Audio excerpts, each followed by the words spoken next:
The first sign that something was wrong wasn't a confrontation or a shouted insult, it was the silence. The way conversations stopped when my boyfriend and I walked past. The way certain neighbors suddenly became very interested in their phones. And then came the comments disguised as concern.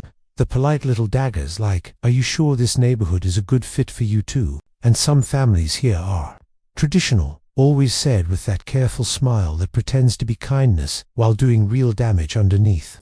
And at first I tried to brush it off, because we had just moved in. We were happy. We were building a life together.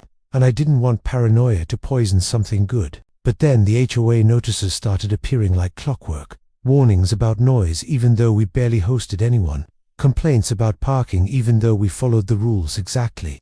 Vague accusations about disturbing the peace that never listed specifics. And every single notice came from the same source. The HOA board member everyone quietly feared. The woman who acted like she personally owned the neighborhood. The kind of person who didn't need to raise her voice because she enjoyed watching people squirm. The moment everything became undeniable was when she cornered me near the mailboxes and said, in a low voice meant only for me, that some people here don't want this lifestyle around their kids, and my chest tightened because I knew exactly what she meant. And worse, I knew she was going to use her position to make our lives miserable. And she did, escalating quickly, fining us for imaginary violations, sending letters implying we were lowering property values, hinting that maybe we'd be happier somewhere else. And every time I appealed, every time I asked for clarity, she'd hide behind policy and procedure like a shield. And what hurt the most wasn't just the harassment. It was the feeling of being watched, judged, tolerated at best, unwelcome at worst. Like we were guests who had overstayed our welcome in our own home. My boyfriend tried to stay optimistic, telling me we'd outlast it, that love always wins. But I could see the stress wearing on him too. The way he hesitated before holding my hand outside, the way he checked the blinds before we sat on the porch. And that broke something in me, because no one should feel like they have to shrink to survive. So instead of retreating, I started paying attention, documenting everything, every letter, every fine, every interaction. And then something unexpected happened. Small at first, but powerful. A neighbor across the street stopped me one morning and quietly said, "We saw what's been happening, and it's not right." And then another brought over cookies and told us they were glad we moved in, and another asked if the HOA was bothering us too.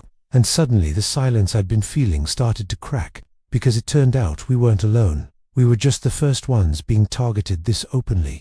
The turning point came at a community meeting when the HOA head decided to address concerns about our presence, using coded language and half-truths, and for a moment it felt like the room might let it happen. That familiar fear creeping back in, until one neighbor stood up, then another, calling out the hypocrisy, pointing out the selective enforcement, asking why love between two men was suddenly a violation when everything else had been ignored for years.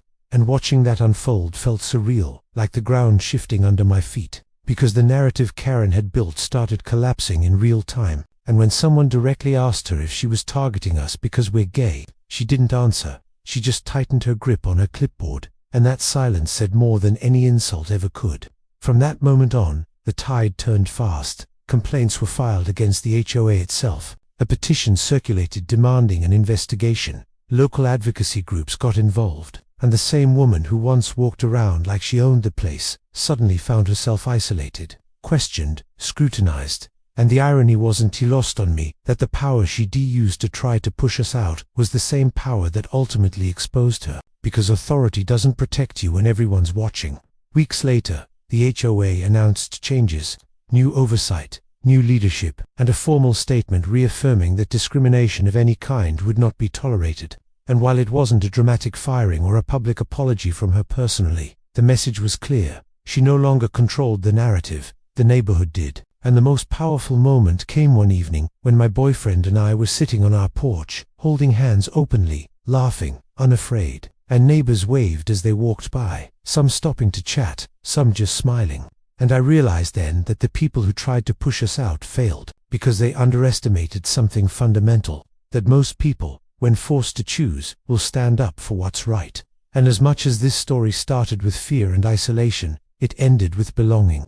Not because we asked for permission, but because we refused to disappear. And now every time I hear someone say love always wins, I don't think of it as a cliché anymore. I think of it as something fragile but powerful that survives when enough people decide to protect it.